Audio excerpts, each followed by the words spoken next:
এক বাটি সুজি দিয়ে তাড়াতাড়ি চাল ভেজানোর ঝঞ্ঝট নেই, নেই কিছু, তাই এক বাটি সুজি দিয়েছি, এক বাটি টক দই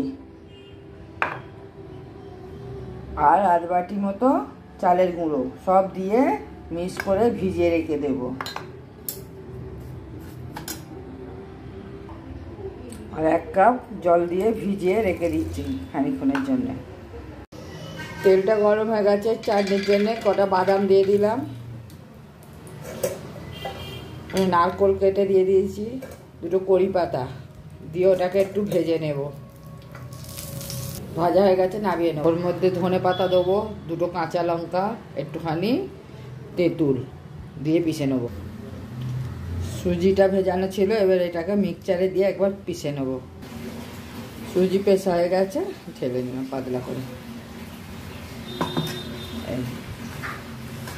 এইরকম। আধা চামচ নুন দিয়ে দিলাম আর আধা চামচ বেকিং সোডা।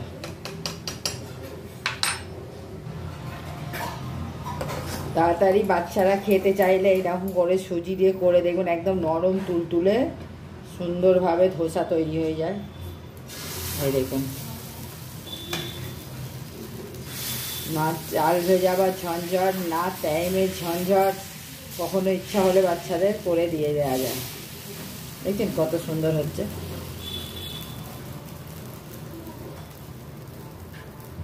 এই দেখ কত সুন্দরভাবে উঠে গেল।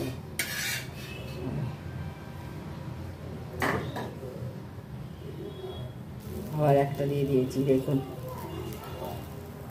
সর্ষে আর কড়ি পাতা ফোড়নে দিচ্ছি, চাটনিতে দেবো বলে।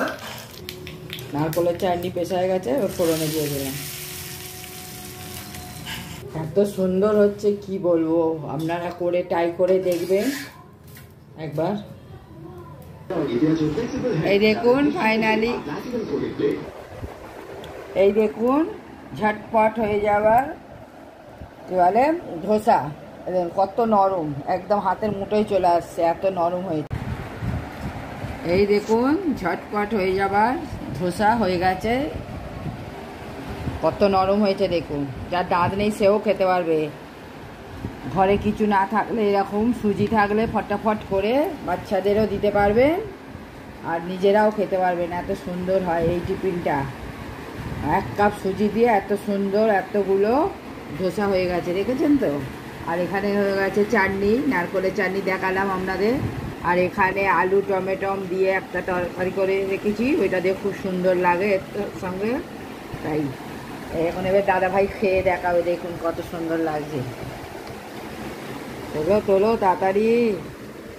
হ্যাঁ, কেমন হয়েছে বলো খেয়ে? খুব সুন্দর হয়েছে, ভালো হয়েছে, খেতে ভালো হয়েছে, টেস্টি হয়েছে। Thank you. ভালো হলেই তো ভালো, সবার জন্যই তো ভালো। আমাদের বুবু সোনা ওখানে ঘুমোচ্ছে। চলুন, আপনারা ভালো লাগলে শেয়ার কমেন্ট করতে ভুলবেন না।